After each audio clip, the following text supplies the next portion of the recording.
start streaming.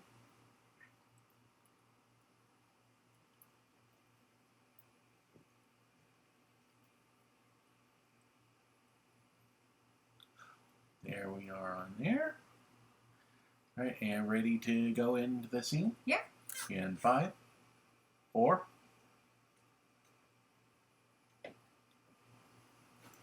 Hello. Hello, everyone. Hey. Well, welcome to the Musical Quaranstream, which is an idea we kind of came up with in order to help create new content for folks who are stuck at home and working from home or just needs a little bit of levity. We enjoy a little bit of musical theater and a little bit of comedy in our lives, and we thought you'd enjoy it as well. But before I get too far, Yes. we might as well introduce ourselves. Yes. So I'm Glen, and he's Bri. I'm Bri. No, just kidding. Okay. So this is Glen, and I'm Bri. Hello, everyone. If you don't really know who we are, we're assuming this is either going to be nobody, our friends and family. But if you just happen to be wandering around the internet and you've reached the end and you saw all the cats and you're just ready for something new, we have about, I guess between us, maybe about 60 years of experience in theater and musical theater. We have a cat who's sitting right here, so you might see her. She might poke her face in. That's Lola. And hi, Jenny. Yay, yes, hi. But we've done theater for a long time. I've been doing theater since I was a little kid. Glen's been doing theater for a long time. We met in Virginia Tech Theater School. Yeah, we were both students at Virginia Tech. Right, and working on our degrees in theater. Yep, and I just really love musicals. I've loved musicals ever since I was like 6 years old, and fell in love with Pirates of Penzance, and was told that is not a viable career option. But I still love musicals, and this kind of came out of our daily commute. Yeah. We tend to talk for about an hour about theater and musicals and life and stuff like that, and we wanted to share that with all of you. We hope that you'll bring your opinions or things you want to see or things you want to talk about. But we kind of started with an idea of like 4 shows we've been in, trying to remember them. Yeah. 4 shows we'd like to kind of create and put out there in the world, and 4 shows that we haven't seen. We've heard the soundtracks, so we're going to be like taking a guess at what should be going on in the show. Yep. And I just wanted really quickly, I thought you guys might like a little tour of where we were spending the quarantine. And so behind us, you will see a wall. And that concludes the tour. This is phenomenal power, teeny tiny living space. Yeah. So I always remember from Fairy Tale Theater where Billy Crystal was the pig, and he's like, corner, chair, bed. That's it. We live in this room. Corner, chair, bed. Which might be also a good thing to kind of bring up. So I'm really lucky during this quarantine that I'm still working. I work for a hospital. I do research. I work as a clinical research coordinator at UVA Health. So yay. Yes. Go Cavaliers, go Who's. But Glen is an actor. Yeah. He does a lot of acting around Central Virginia, but he's lost all of his gigs. So we're going to post a Ko-fi, or Ko-fi, however you want to pronounce it, just in case if you like our rambling, then you like what we have to say about musicals, and you want to support us. You're not required to, you're not obligated to. We're still going to have a roof over our heads, but it would help us out, and it would let us kind of, pay what you want to see, I guess. We'll listen to people who give us money and try to make the show more that. But we're still doing this completely for free. Right. Please just watch. This is the PBS model without the, couple of pennies from the government to fund it. Oh, I can send you a tote bag. Oh, yes. I have a lot. She's very good. We've stocked up on tote bags. She can even customize the tote bag for you if you want. Yes, absolutely. So without further ado, because we're going to try to keep this around 30 minutes, we know there's plenty of other things out there that you can watch. We've heard of the Quarantine Bake Off is going on right now. We heard that the 54 Below online with 2-player game, which is one of my favorite couple of performers, George Salazar and Joey Iconis, is going on right now. So you have a lot of choices. There's a lot of people creating great content out there. You could even be watching that documentary series on Netflix that is apparently about people who own tigers. which we own Lola. That's enough for us. Yes. But we decided to do Bye Bye Birdie. Yes. I was not really. I always say I love musicals. I have a hard time getting cast in them. If you may or may not know, trying to act in stuff is, if you look a certain way, it helps a lot. And I'm not saying like, oh, I'm ugly, but I am saying that it's harder to look at somebody who looks like me and who's shaped like me and really see them as, I guess, musical fodder. And so that's really hard. I love singing and I love performing. I have a belter's voice, and that's sometimes really hard. So I'm always really happy when I do get cast. I've been lucky to get cast in a lot, but this very first show, Bye Bye Birdie, I was on the stage crew, and I did script girl, and I just sang backstage that they cast me next year because I was just so determined to just sing. I just love singing. So I wasn't in it, but I was around it enough, and I feel like I still know it. But this is from like 1995, 1996, so if anybody's there from Pine Richland High School, this is the era that I'll be remembering. I probably won't do Pirates of Penzance because that's my favorite, but we have things like Crazy for You, we have things like Hello Dolly, maybe Once Upon a Mattress, and Glenn will have some things to share as well. Oh yeah, but so we've heard Bri's background with Bye Bye Birdie.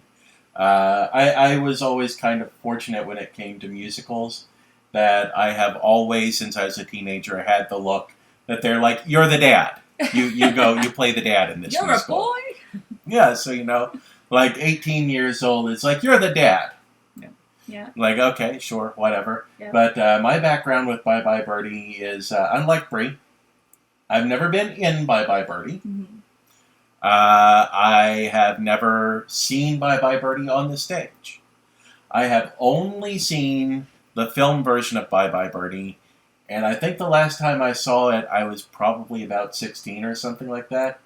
Which, so the things that made most of an impression on me were Dick Van Dyke, because Dick Van Dyke is awesome. And also Anne Margaret, because hello, Anne Margaret. And 16-year-old boy. And I think Kelly has joined us. Oh, hi hello, Kelly. Hi Kelly. Oh my gosh. Well, thank you everybody so much. Yeah. So that's where we're coming from. You acted in this back around 96. Yeah. And I last saw the film around 1996. So we're going to try to piece together this show. Right. So without further ado. Yes. As close as I can remember it. Okay. I think it starts with the telephone hour. Telephone hour. That's the Hi, kids. Margie. Yeah. Hi, Alice. I think it starts there. All right. I know the movie doesn't start there. No, the movie doesn't start there. The movie starts with Anne Margaret. Yeah, Bye Birdie. Yeah. Bye Birdie. We're going to try to keep 4 seconds or under clips because royalties. Yes. we don't want to get pinned for our copyright here. But I tend to remember Telephone Hour is really far up there because the whole crux of Bye Bye Birdie is centered around Kim, because she is this 16-year-old girl. She just found the love of her life in Hugo, who's a 17-year-old boy, and he just pinned her, which is like going to study, kind of like being married, going to prom, doing promposals, all that fun stuff that you see nowadays. And that's where I think it kind of all starts, is that you see that Kim is in this serious relationship, and she's kind of like the main character, even though she's not in the title or anything. Yeah, and you have the whole with the telephone hour. That's where you get the did they really get pinned with like the pin on them? Yeah, and the nerdy They're guy. Going, I always like the nerdy guy who keeps calling up girls and hello. Yes. That guy. Yeah. So that's where I think it starts. Please correct me in the comments or in the chat, or do your own Quaranstream. Please feel free, if you feel motivated to create something that we can watch. Create a Quaranstream about Bri is wrong. Yes, because I will be wrong about a lot. This is going to get posted on YouTube after we're finished with the stream, guys. So you'll be able to pop up on YouTube and be like, be a typical YouTube commenter. Yes. Be like, oh, did you know that in the original 1960 of staging? Yes. So, Telephone Hour. Yes. All right, Hugo and Kim. The other thing you would need to know that gets started, which I'm not necessarily sure what happens, but this is the Dick Van Dyke. He's Albert Peterson. and he has a secretary named Rosie. Mm-hmm. And she's been with him forever. Yes. And one of the big cruxes of their relationship is he has like his PhD or something in English. He's supposed to be an English professor, according to Rosie. She would love it if he would become an English professor. But he writes songs like Ugga Bugga Boo, I Love You. He wants to write songs. And for... Made a lot of money writing songs. Yeah, made a lot of money writing songs. He's doing a good job writing songs. But he's supposed to settle down and be an English teacher, and that's also and it's the 1950s in the show, I believe. It's the 1950s because this is about Elvis. If nobody knew, it's kind of based on Elvis, and it's really scandalous because as he gets told at one point, she has been a lot more than a secretary. I remember that line. I've been a lot more than a secretary, which means that I'm trying to keep this PG-13. Yes, PG-13. They messing around. They love each other very much. They love each other very much, and we all know what happens when two people love each other very much. They sing duets in musical theater. Yes. There you go. Or do the typical prom pose, that they do that. So anyway, this is kind of like the big thing. Albert's been writing for Conrad Birdie for a long time. He has a mom who's a pretty, that would be my role. I'd be comic relief, dad and mom. We're all your parents now. Yes. Please stay inside and wash your hands. Yes, we love Mom you. and Dad say stay I care inside. about you. We love you all very much, kids. Please stay inside. Please call your mother. So anyway, Albert has his mom. I don't know if she pretends to be sick, but she needs a lot of help. Albert supports his mom, and his mom loves whatever Albert does, but her and Rosie kind of have a fight. They disagree about his life. But anyway, so Albert's been working for Conrad Birdie for a long time, and Conrad Birdie is the bad boy of rock and roll. Yes. He is I would say Justin Bieber, but that kind of dates me. So not Justin Bieber, but the new bad boy of rock and roll, whoever that is. I don't know who that is. Do you know who that is? No, we're your mom and dad. We don't know what that is. Yes. Put in the comment who's the new bad boy of rock and roll. Who is the new bad boy? We've got the chat open right here. Who is the bad boy of rock and roll right now? Yes, and we'll go ahead and we'll make that analogy. But Conrad Birdie's gotten into some trouble because he likes steaks and kissing and driving his car and stuff. And yes, and PG-13 stuff. And so he's gotten into so much trouble, they figured that the best way to kind of prove that he's a good American boy is to go to war. Yeah. And this is where it's kind of mimicking Elvis's life, where it's yes, he's this young single guy. Yes, he can go out and do whatever he wants. He's young, he's rich, he's handsome, he's talented. But he needs to prove to the country that he's a good boy so he can sell records when he gets back. Which that's, if you don't know about the actual history on Elvis, this would have been basically based on around the period that Elvis was going on the Ed Sullivan Show. Yes. And they only shot him from the waist up. Yes. Because they considered it obscene whenever he moved his hips. All right? I'm just going to take a quick break. Our cups, which are super great, they're Silipints. They're from the Virginia shop. We're not sponsored by them, but I'm going to still do a little shout out. It's literally one chick, and she's keeping it open all by herself, and they're really great. Our choice of beverage tonight, I know it's not PG-13 beverage, but it's sangria. So we encourage you, if you need a little steam blow off, please watch us and talk about musical theater and drink with us a little bit. It's just a little bit. Don't worry, we're gonna get through this together. But yeah, speaking about scandalous things. Yeah. All right, you can get back to scandal while I take a sip. And just really quickly, we're not alone in this because Jenny says she has no idea who the bad boy of rock and roll is either. Yes, old people. Yeah.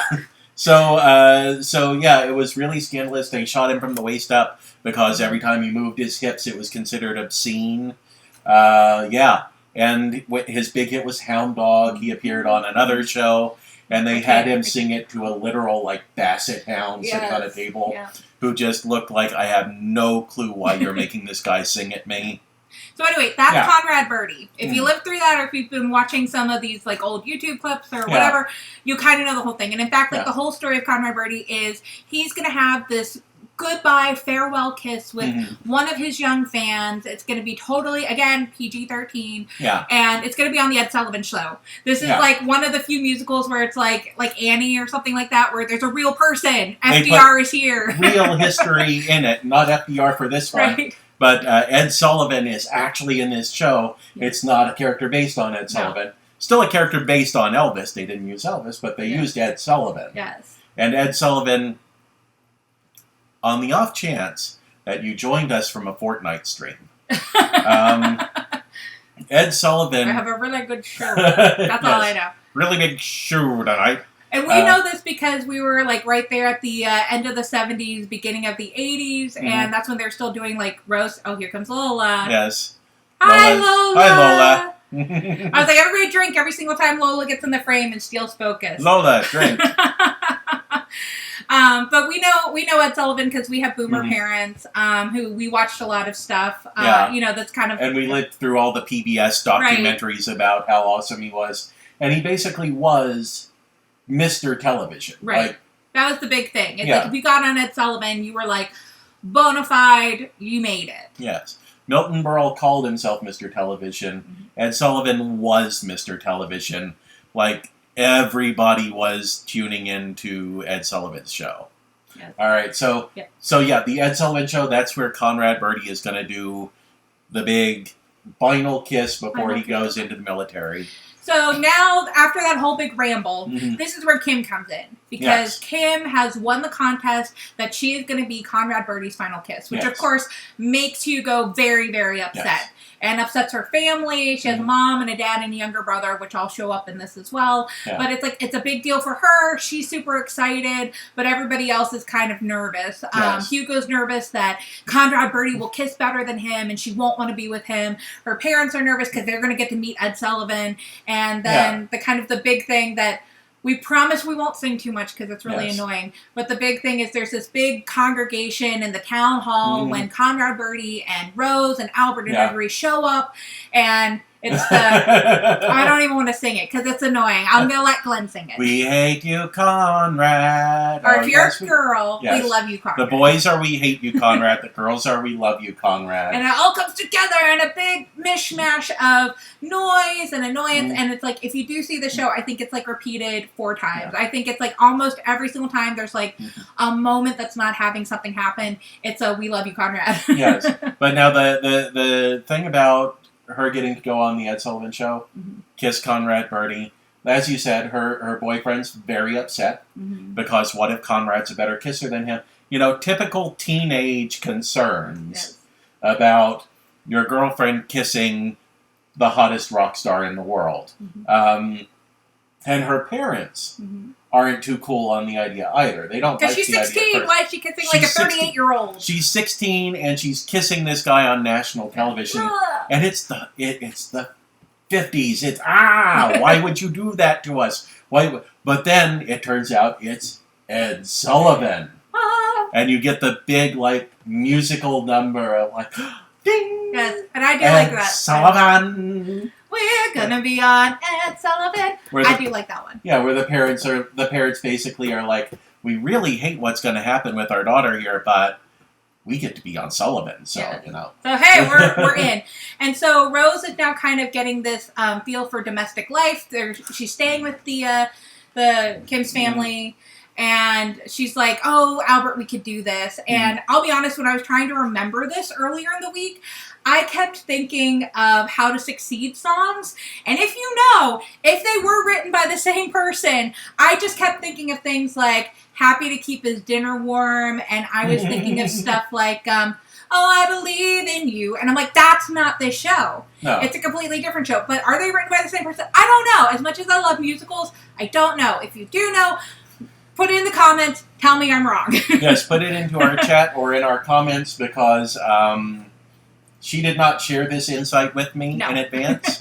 And I did not have time to go to Wikipedia and look it up. No, you gotta surprise people. I had time to go look when Bye Bye Birdie debuted, which was it debuted in the Broadway 60-61 season. But, you know, I didn't look up anything else. No. I promise. I'm going into this blind. Yeah, so, but if you remember that, let me know, because I would be really interested in learning something new. Yeah. But anyway, this is where the big number, Put on a Happy Face, comes in because Albert's trying to cheer up Rosie because Rosie's upset that Albert is just like, just one more thing. He still wants to be in showbiz. He still wants to make this money. He still wants to partner with Conrad Birdie. He's just kind of still bitten by it. Like, he really kind of like loves his life and the job that he does. And this is like the really famous thing that if you love Dick Van Dyke, as Glenn does, you'll know this, if nothing else. And I'm sure he's done it on like other things. Oh yeah, but Dick Van Dyke has a phenomenal dance number for it, which is just, it's one of those things that it's quintessentially Dick Van Dyke. I don't think there's another performer who could do that number that same way. No. And so that, I remember that one. I know Rose has a song. I can't stop touching my face. I'm sorry, everyone. Quarantine! Don't be like me. Yeah. Okay. I don't remember Rose's song all that well. I feel like I should. And I also know in some versions the mom has a song. And I was like, I don't think it happens very often. I think it happened in our high school show. And I also think it happened in the one with Matthew Broderick and like the updated one. Okay. If you know these songs, I'm really sorry. I'm doing a disservice to women in theater. I feel like I should know these songs, but I'll tell you why. In all honesty, I am a soprano. I do not learn alto songs. I should. I don't have anything against alto songs, but I think Rose is an alto. If I'm wrong, let me know. I could be wrong about everything. This is hopefully the fun in this. I like other shows like this, so this is where we are. Hey, do you know how you can tell when an alto is at the door? They have the wrong key and they have to be told when to come in. Oh, but leave your comments in that. Yell at him! Boo him! So anyway, Conrad Birdie is going to have one big last night hurrah before he has to kiss a 16-year-old, go on Ed Sullivan, and go to war. And this is where... You know, most rock stars would consider kissing a 16-year-old to be their last hurrah, but okay. But no, he has a little song where there are lips ready for kissing, and there's steaks ready for tasting. Again, PG-13. PG-13. We can't do Coke ready for sniffing. No, don't do that, kid. No, not... So Conrad Birdie has the song, and Kim kind of gets all caught into it because I think she had a fight with Hugo or something. Yeah. Oh, you know what I missed, though? What? I missed How Lovely to Be a Woman. I can't believe I missed that. Because that happened, somewhere in there. Before this part. Let's back up 20 minutes in the show. So, How Lovely to Be a Woman is one of those songs that goes with I Enjoy Being a Girl and I Feel Pretty that you have probably seen some big fat guy sing in comedy. Yes. People who look like me, they think it's really funny to have us sing that song whenever, like, they need an absurd moment in a sitcom or something. I'm pretty sure Peter Griffin has sung it in Family Guy at least once. I know the only bit of trivia I do know is Santino Fontana, for his audition for Hans, I think sang I Feel Pretty. I think that's the only trip, which is not in this. This is How Lovely to Be a Woman, which, like, I think, like, when I was 16, you're just like, yes, this all makes sense. It's written by, like, two guys. Yeah. Has nothing to do with being a 16-year-old girl, but as a very dramatic, like, musical theater-based 16-year-old girl, you cling to what you have. That is the truth, though, about pop music throughout the ages. Anytime you have a 16-year-old girl singing about love and romance and boys, it's always some 50-year-old guy with a cigar and a bottle of whiskey who's writing it. So anyway, fast forward 20 minutes, now she's singing that she's ready to taste life and join Conrad Birdie on this, like, big night out, and she's really excited. Yes, slow, sultry reprise with Anne Margaret. Thank you. Yes. All right. Yeah. And so I don't remember, like, I think she comes home earlier. She decides not to go, and she has, like, a moment with, like, Rose where they sing a reprise of Rose's song or something like that. Yeah. So anyway, now we're going to go ahead and, like, cut ahead. And somewhere before Ed Sullivan, the kids' song happens, which is another big part of Bye Bye Birdie, which is the dad who, what's the character actor? Man. And it's horrible. It's like a Richard Kind type. Yes, it's a Richard Kind type. Not Phil Silvers, but he would have been like the guy they went to before they called Phil Silvers back then. If you know, put it in the comments. Yes. We've only had 4 sips of wine. We're cheap dates. This is like a third of a glass that she poured. It's, yeah. It's not great. But anyway, so this is probably pretty famous. You know it already. It's the kids. I don't know what's wrong with these kids today. Kids who can understand the thing that they say. Da, da, da. Okay, Mom and Dad. Yes. You can see it, right? Yeah, we work, right? This is why we get cast in these roles. So anyway, the kids song happens. Kelly says, yes. Fact checking. Rose is a mezzo-soprano. Ooh! So, ooh! Thank bring you, in Kelly. the knowledge. Yes, we appreciate it because we tried not to look these up as much as we could, just because we wanted to kind of try to do it, and we really like giving you guys something to do. Yes. So thank you, Kelly. We love you. So anyway, now Ed Sullivan is here. This is Conrad Birdie's big number. Yeah. And this is when I think sincere happens. Oh, yes. Gotta be sincere. Dun, Yeah. dun. The whole song. Gotta feel it in here. Dun, dun. Yeah, this is the whole song that's like, if you can fake sincerity, you've got it made, right? Which is very relevant in 2020. Yes. It's pretty much, yeah. Yeah. So this is when I think it happens, and this is all the girls scream, and the hip, dun, dun. He wears a big gold jacket, which I put on gold eyeshadow, which you can't see, it's really far away, to mimic a gold jacket. I have clothes somewhere.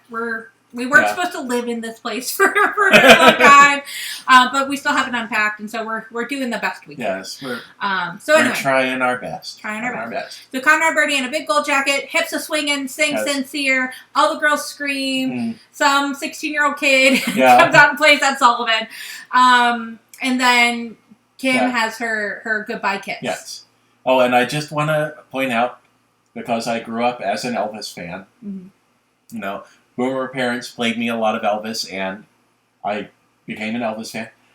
The gold jacket that Birdie wears, the gold jacket, that is based on the gold jacket that Elvis wears on the cover of his album, 10 Million Elvis Fans Can't Be Wrong. Which is basically just Elvis in the gold jacket, like, repeated over and over and over again all over the cover. And if I got the number in that title wrong, please tell me in the comments. And I think it's also like that image was the Warhol print as well. Yes. Yes. No. Warhol did Elvis as a cowboy. Oh. Yeah. Never mind. I thought I had one. I think. So anyway, that all happens. I think finally Rose gets her wish that Albert is giving up this life. Yeah. And he's going to become Albert Peterson, English teacher. Mr. Phi Beta Kappa, English teacher. And I think that's basically it. And I think the ending is literally a resounding chorus of Bye Bye Birdie. And I know that there's a sequel. I have not seen the sequel. I don't think a lot of people have done a sequel. There's a sequel? There is a sequel. The last person who I've seen to do Bye Bye Birdie on stage is the Naples Players. They're a great theater group. They're also shut down during this whole quarantine, but I think that they're going to probably pick up and do it again.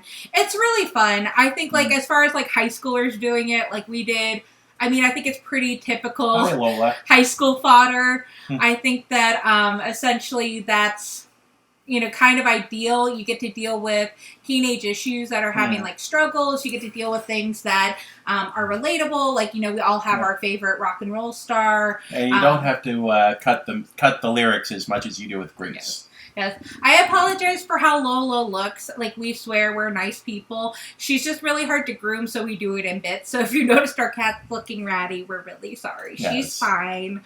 We'll get through this together. Yes, we're trying our best.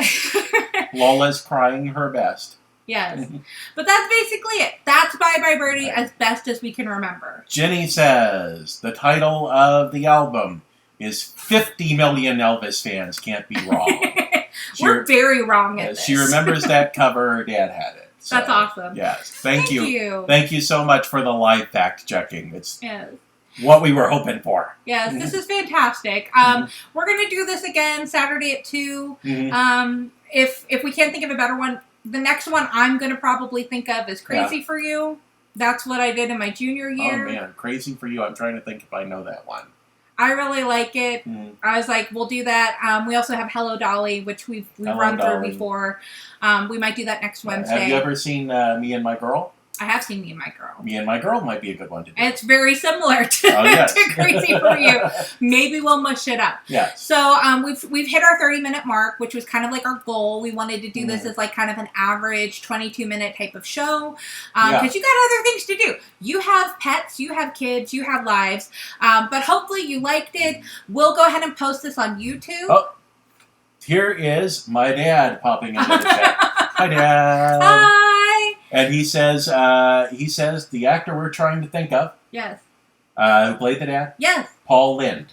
Paul Lynde. Paul Lynde. Yes. Center Paul Lynde. Square in every Hollywood experience. I listened to Gilbert Gottfried's podcast. They constantly talked about Paul Lynde. Oh my gosh. I should have remembered that. All right. Thank you. Next time we'll drink water. Yes. Unless this is entertaining, then we will drink more sangria. Water, not sangria. But thank you so much for tuning in. We're going to go ahead and post this on YouTube afterwards so you can show this to your friends and family, or maybe as a pitch to a community theater who wants to do Bye Bye Birdie. I don't know why. Like I don't think we did the show as well as justice as it should have been. But we'll be seeing you with new live content every Saturday at 2, every Wednesday at 8, and then it'll be put on YouTube afterwards. Yeah, and it's not all going to be us trying to remember musicals. You mentioned at the beginning. We're going to also be pitching our ideas for musicals. I got a lot of good ones. Yes, things that we want to adapt to a musical. We'll sit down and, like, each of us is going to do, like, at least 2 musicals we want to write. Yes. Yeah. And we're also going to be doing, we haven't seen this musical, here's what we think is going on. Yes. Like, I'll be honest, I haven't seen Beetlejuice or Be More Chill. I haven't seen a lot of modern things. So a lot of times we just listen to it in the car and we try to guess. Yeah. And I think that's pretty fun. One of the ones that we really like, and that if you saw our ad I was dancing to, was Anne Juliet. Which, if you like Six, you'll like Anne Juliet. I promise you will. Yes. It's the songs of Max Marin, where if you're a 90s kid, it is Britney Spears and Backstreet Boys, all of those songs. And it's all put into Romeo and Juliet. And it's a battle between Shakespeare and Anne Hathaway fighting to write Romeo and Juliet. And it's really fun. It's really interesting. And I was definitely listening to that soundtrack while dancing. Yeah. Don't judge by dancing. It's a great soundtrack. And we'll try to guess what's happening, because that's one that you don't really have the songs as story, because the songs are a jukebox musical. And so it's really kind of fun to each hear kind of our guesses on it. And, if you want to take a listen and if you want to take some guesses with us, great, let's all do it. We're not going to the West End in London anytime soon. Hopefully, if you know somebody in the show, tell them to watch our show. It's 30 minutes, 35 minutes. And we have 1 vote for keep drinking sangria. Okay, keep drinking sangria. All right, thank you guys for tuning in. If you enjoyed this, then tell all of your friends they've got to tune in too. Yeah. If you hated this, tell all of your enemies they've got to tune in. Yep, and we'll be back, basically every week as long as there's a quarantine. I like having routine. Yeah. I highly recommend it. I still get up and take a shower. And I haven't changed out of my pajama pants in 3 days, but at least all the other bits are still trying to move. And I think having kind of a goal like this helps us stay relevant in live theater, and helps us kind of create things that hopefully you guys will find interesting for 20, 30 minutes. And Wednesdays we'll be here at 8 p.m. Yep. Saturdays we'll be here at 2 p.m. Which Bri can do because all of her volunteer stuff has shut down because of the quarantine. Yep. And we are also going to, like I said, we'll be posting this on YouTube as well, sort of like an archive of what happened. So you can even send people a link to the YouTube and be like, watch this. It's going up on my channel, which is The Film Optimist, which is also going to get rolling with new content soon. So you can search on YouTube for The Film Optimist. All of our archived episodes will be going up there. But we love you. We hope that this has been a really fun fireside chat for you. We miss you. As an extrovert, I crave this type of experience. I only wish that you guys were here and not a phone glued to the wall. Yes, I love you, and Bri loves you, and Lola loves you. Our other cat, Uhura, loves you, even though, yes, she's sitting over there looking in through the door with laser eyes. So great. Until then, stay musically quarantined. Yes. We'll work on the tagline. All right. Love you guys. Bye. Yeah.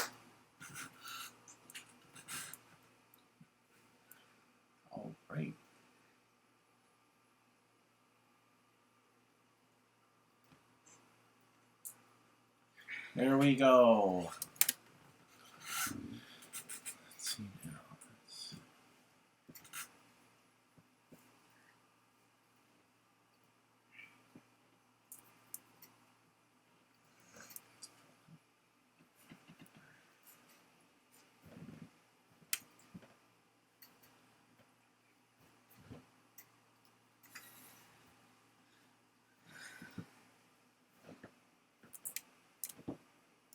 All right.